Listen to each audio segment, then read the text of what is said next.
Welcome to our channel. Today we how to use CapCut on PC. Quick tip step by step clearly.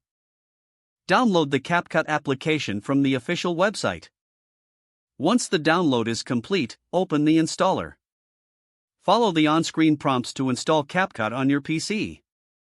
After installation, launch the application. You will be greeted with the main interface. Click on New Project to start editing. Import your media files by dragging them into the timeline or using the Upload button. Arrange your clips in the desired order. To trim a clip, select it and drag the edges to adjust its length. Explore the toolbar on the left for various editing tools. Use the text option to add titles or captions. Select effects to enhance your video with filters and transitions. Adjust the audio by clicking on the sound icon to add music or sound effects. To export your video, click on the Export button at the top right. Choose your preferred resolution and format. Finally, click Export to save your edited video to your PC. Your CapCut editing journey on PC is now complete. If the page does not load, refresh the browser or try again in a private or incognito window. Make sure you are using the correct email address, then retype it carefully to avoid small typos.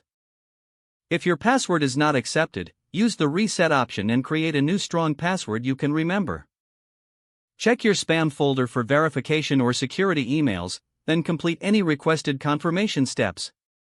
Enable two-factor authentication if available to improve account security and reduce unauthorized access risk. After signing in, review your profile details so your contact information and settings are accurate and current.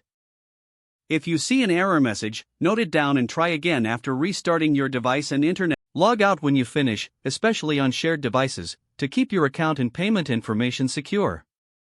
If the page does not load, refresh the browser or try again in a private or incognito window. Make sure you are using the correct email address, then retype it carefully to avoid small typos. If your password is not accepted, use the reset option and create a new strong password you can remember. Don't forget to like this video and subscribe to our channel for more step-by-step tech guides.